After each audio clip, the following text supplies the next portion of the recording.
What is up, guys? Welcome back to the channel. I hope you're all having a wonderful and blessed day. So week 2 is in the books. We're headed into week number 3 of the Alliance. And I must say, week two was a little surprising for me. I'll get into that a little bit more as the video goes along, but there were definitely some things that caught me off guard, unexpected, teams that played better than expected, teams that played worse than expected. But be sure and hit that subscribe button, turn that bell notification on, that way you know when my next video comes out, as well as if you like this, do me a favor, hit that like button. That just lets me know you like this content and I will keep producing more of it for you. But let's jump into the first matchup. First matchup was the Salt Lake Stallions at Birmingham Iron. Birmingham came away with a win in this one, 12-9. This was completely unexpected though, the way that this game played out. It was pretty much a slop fest for most of it, in my opinion. Lots of turnovers, lots of dropped passes, especially by that Birmingham Iron wide receiving core. Let's jump into the stats a little bit. So on Salt Lake's side of the ball, I know going into this game there was some uncertainty at quarterback, but Austin Allen ended up getting the nod. He had an okay day. He went 15 of 31, so only completing around 50% of his passes. 114 yards, no interceptions, no touchdowns. The bright spot for me for this offense was the running game. Joel Bonyan had 11 carries, 70 yards, and the lone touchdown for the Stallions. Braden Oliver kind of split the carries with him for most of the game. Oliver finished with 59 yards on 14 carries. It is worth noting, Matt Asiata went in this game early in the game in kind of like a goal line situation, which last week I talked a little bit about.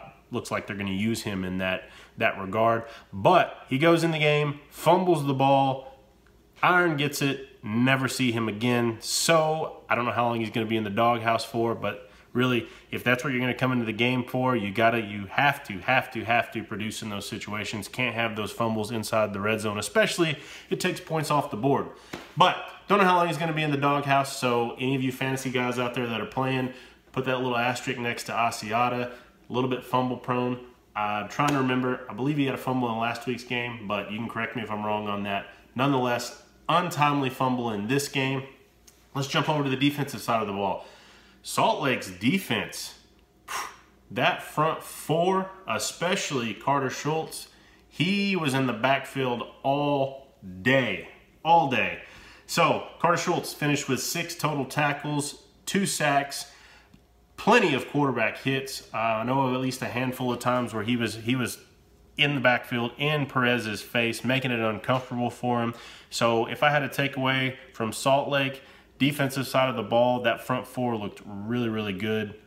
So if they can continue to keep that up and get a little bit of help on that offensive side, they're going to do okay. Again, keep in mind their starter is out right now. Another takeaway, I believe they're going to be looking for a new kicker. So their kicker, and I'm probably going to butcher his last name, but Taylor Bertollet, he went 1 for 4 in this game. Had he have been able to have any kind of a decent day, they would have pulled the win off against Birmingham, but he went 1 for 4, looked terrible, and when the game was on the line there at the end, he made a kick, and it started out going left and never even had a chance. I mean, it was definitely going to be way left as soon as it left his foot. So don't know if they're going to be looking for a new kicker. I would assume that they would be, but we'll see. Worth noting storyline there. Let's jump over to the other side, Birmingham side of the ball. So Birmingham, like I said, Perez looked pretty dang good again for week 2. He was coming off a great game in week 1. He went 24 of 38 for 184 yards, no touchdowns, no interceptions. And he went 24 of 38 with his receiving core, including the tight ends, dropping passes. I think they had 5 or 6 drop passes in that game, so weren't really helping him out at all. Trent Richardson, 19 carries, 41 yards, and a touchdown. So not great stats that are going to jump off the board, but like I said, they're giving him the 19 to 20 carries a game, it looks like. Going to definitely run that offense through him. And like I said, if the receivers can catch the ball, then Perez's numbers are going to be shot way up there.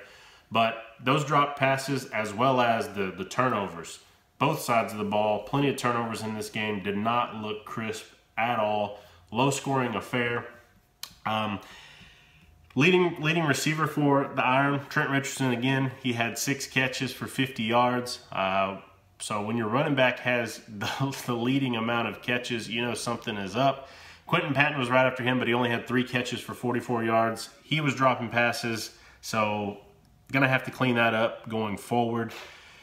Defensively, Beniquez Brown, 6 total tackles, 1 tackle for a loss, as well as 1 sack. I think they finished with 3 total sacks as a defensive unit, and they looked okay. Not as good as last week. There definitely were more missed tackles this week. But like I said, I think it was just this game, I predicted it to be an Iron win, which they did end up winning, but there was a costly call, no call, I guess you could say. Another fumble on a punt where Salt Lake's guy looked like to me his knee was down, but the review, they said that his knee wasn't down or that they couldn't see if his knee was down, and so the Iron ended up scoring a touchdown off of that. Basically, that was the difference in the game. And that to me, let's talk about the replay for a little bit. So 3 or 4 times now within the first 2 weeks, the replay official, I mean, I think it's cool that we can hear what they're saying and what their thought process is, but they must have complete different camera angles than what we're able to see, because on a lot of these where they second guess themselves and end up making the wrong call, in my opinion. And I don't want to go on a rant here, but those are the crucial mistakes that, you know, upset fans, upset coaches, people lose their job over that type of stuff. So I really hope that going forward that they do clean that up. Really cool that we get to hear kind of what they're thinking, but I almost wish that we could see the same camera angle that they're seeing kind of in real time. So whenever they look down at that screen, I want to see what they're seeing. But nonetheless, not to go off on a tangent, again, Iron came away with the win, 12-9 in this one. So Saturday night's game saw the Arizona Hotshots take on the Memphis Express. Again, this was a game that everybody predicted Arizona was going to blow the doors off of Memphis. Well, let me tell you, at the half, it was 12-0 Memphis. Memphis had pitched a shutout. Wolford came back down from cloud 9 back to earth in this one. 2 touchdowns still, but he did have 2 interceptions, 14 of 22 for 184 yards. Big takeaway for me in this one was the Arizona running game. Leading rusher was Tim Cook, 13 carries, 73 yards. It is worth noting, though, Justin Stockton, 4 carries, 54 yards, and a touchdown. The touchdown run was 45 of those yards. So don't know that he's one of those guys that's going to be an every down rusher, but you can throw him in there, kind of a change of pace back, and he could always pop a big one. And that run really sealed the deal for Arizona. Leading receiver, Rashad Ross again, he had 4 catches, 67 yards, and a touchdown. On the defensive side of the ball, they got at Hackenberg again. They finished the game, I believe, with 4 sacks. So not a great day, but again, we're talking about Memphis here. Hackenberg struggled again in this one. Not impressed at all by his week 1 or week 2 performance. Singletary, I don't know what else he could do. Singletary is going to have to make a change there, in my opinion, for them to get anything going. They did kind of take my advice, though. So Zach Stacy had 19 carries for 101 yards and 1 touchdown. So like I said last week, I felt that if they were going to keep this game close, that Stacy would need to have about 20 to 25 touches. He had 19, but we had our first, I believe he is our first 100-yard rusher, and he had a touchdown. So again, they're going to have to ride Stacy because their quarterback play is suspect. Hackenberg, 14 of 25, 102 yards, no touchdowns, no interceptions. Leading receiver for them was Reese Horn, 5 catches, 56 yards. The defensive side of the ball, though, guys, you know, Singletary is a defensive-minded coach. They looked good. They looked real good. So for this team, in my opinion, their blueprint is run the ball with Stacy, make it a possession game, and play sound defense. These guys were flying all over the place. DeMarquise Gates led the team with 6 tackles, and they got at Wolford. They had 2 sacks on him, but there were a lot of things they did that didn't show up in the stat sheet. He was hurried a lot in that first half. It took them 2 quarters before they finally got their offense clicking, but definitely going to have to fix the quarterback play for Memphis to get somewhere. Final score in this one, Arizona 20, Memphis 18. And before we head into Sunday's games, Guys, be sure and check out my other videos on the Alliance. I'll throw those up in one of the corners there. I have some videos on the XFL as well. But Sunday's matchups, the very first one, we saw Orlando Apollos at San Antonio Commanders. This was the game of the week, in my opinion. Did not disappoint. I said before that this game was probably going to be the most competitive, and it lived up to the billing. So let's jump right into it. So Orlando, they have some studs at the wide receiver. Gilbert's probably the best quarterback in this league. He looked good again. He went 19 of 28, 393 yards, 2 touchdowns. They did get at him though. This Commanders defense, and I'm going to talk about them here in just a bit, but they definitely got pressure on Gilbert. When they weren't able to get pressure, I mean, he made them pay. So it was back and forth, back and forth. Their leading rusher was Dearness Johnson, 8 carries, 57 yards. Devion Smith had the lone touchdown, though, in this one. Their receiving corps, Charles Johnson, 7 catches, 192 yards, and a touchdown. He lit up the Commanders' secondary. They looked lost a lot of that game, but he had a field day with them. 192 yards, that's crazy. Jalen Marshall had 3 catches, 84 yards, and a touchdown. And guys, their offense is their offense is the best offense in the league. Probably the best team that San Antonio is going to see all year. Of course, you know, they're in the East. San Antonio is in the West. So that's the one lone time that those two are going to play each other in the regular season. On the defensive side of the ball, they finished with 1 sack. So the offensive line of the Commanders held up really well. Mark Myers Jr., 6 tackles. He led the Apollos in this one. So there was a little bit of a scary injury in this one. Apollos linebacker Ryan Davis, he ended up suffering a bruised spinal cord. So the game was stopped for quite a while. They had to put him out on a stretcher. But thankfully, it's just a bruised spinal cord, so he should be able to rebound from that pretty quick. And really, there hasn't been that many devastating injuries yet, thankfully, because these guys, this league, it's one of the things that I like about it. You know, the physical side of it is definitely there. They're popping pads a ton in this game. You know, you go back to the Memphis game when Hackenberg just thinks he's going to stroll into the end zone and boom, they lay the wood on him. You know, that's playing to the whistle in my opinion. These guys get paid incentives for those type of things. You can call it bounty, you can call it whatever, but I love the fact that they play through the whistle. And to me, that's old school football at its finest, and I think that's why fans tune in and love it so much. But let's jump over to the Commanders side of the ball. So, Logan Woodside, he struggled in my opinion. So he went 20 of 39, 223 yards, had a touchdown and an interception. Of course, the interception was a pick 6, untimely interception. That basically sunk them, in my opinion. Kenneth Farrow, that dude is going to be a stud in this league. Runs hard, doesn't go out of bounds. You know, he finishes runs. He went, I'll just throw the picture up. He went up into the air, scored a touchdown here, but that's a grit play in my opinion. 13 carries, 74 yards, and a touchdown. Receiving core for the Commanders, I still think that they have one of the best wide receiving cores in the league. They did drop some passes though in this game that I would have liked to seen them come away with.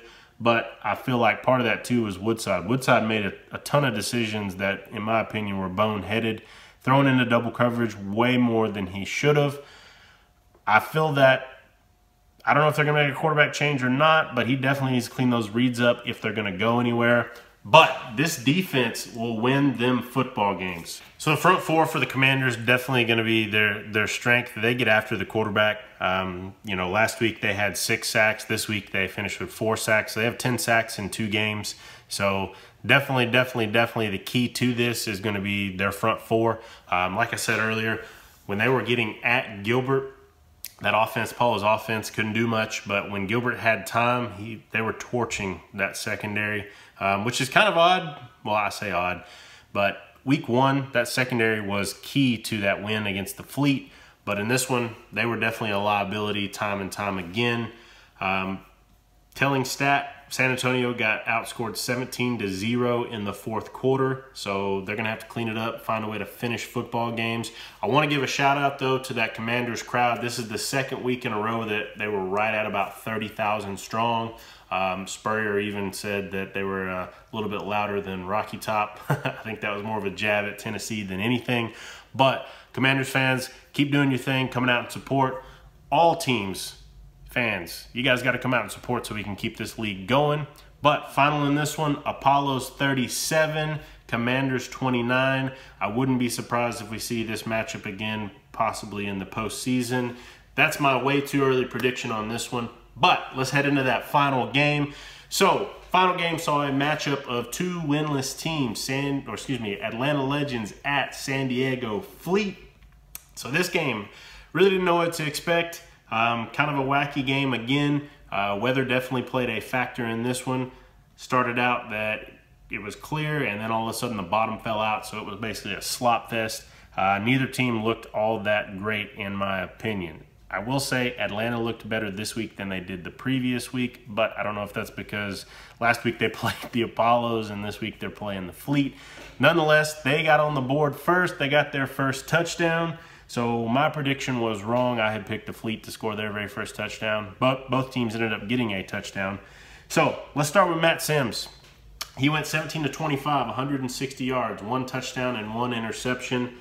He did have a touchdown early. They drove down the field, basically the opening drive. They looked great, drove right down the field. And then after that, he looked terrible. Guys in his face the whole night, taking too many shots, in my opinion. I was also surprised. I thought that Aaron Murray would be starting this football game.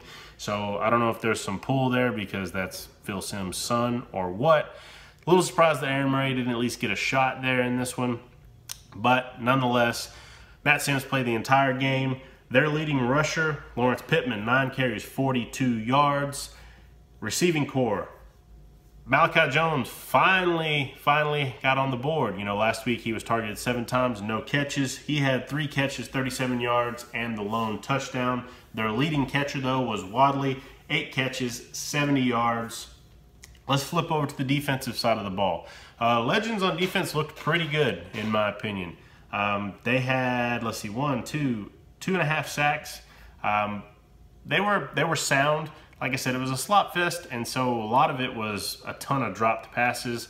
They even made comments, Maurice Jones-Drew made comments about the guys needing to pull their gloves off whenever it rains, and sure enough, all the guys that were gloved up, they were dropping pass after pass after pass. Let's flip over to the Fleet side of the ball. So Philip Nelson gets the start in this one over Berkovici. My opinion, Nelson, Berkovici, they both looked the exact same. Nelson went 14 of 30, 142 yards and an interception. Never looked comfortable, underthrowing guys, overthrowing guys. His lone play, though, that kind of made the highlight, he had a reverse no-look pass, which I'll throw that up right there. It's funny because Patrick Mahomes actually made a comment on it saying that he needed to step his game up. So that's about the only positive attention that Nelson got all night. Their leading rusher, though, Jaquan Gardner, 15 carries, 104 yards, and 2 touchdowns. This dude runs hard. And again, much like I said about Memphis, they're going to have to ride this guy because their quarterback play is suspect. They're going to have to ride him to the victories, which that's basically what they did in this one. He had 2 touchdowns, and they're late. It was, like I said, raining, slop fest. They ground and pound, and the Fleet defense did not have an answer for him. He was running hard and falling forward every play. Their leading receiver, Nelson Spruce, 4 catches, 58 yards. Again, none of their receivers looked that great in my opinion. Dropped pass after dropped pass. Their defense, though, they looked pretty good. They had 2.5 sacks. They had 3 sacks total. But that wraps it up for week 2. Like I said, we're heading into week 3. At the end of the week, I'll be sure and throw out a video with my predictions. Don't know that I'm going to have a guest on. It may just be me, but nonetheless, I promise I'll get that out to you guys. I'm going to leave you with this. Throw this up on the screen for you. This is week 2's standings, where each team stands, as well as you can see there's an East and a West division. But guys, if you're not already, be sure and hit that subscribe button. We're well on our way to 1,000 subscribers, and I can't thank you guys enough. Be sure and hit the subscribe button, turn the bell notification on, smash the like button. If you like this content, that lets me know so I know to come out with more. But that's all I got for this one today, guys. I'm out.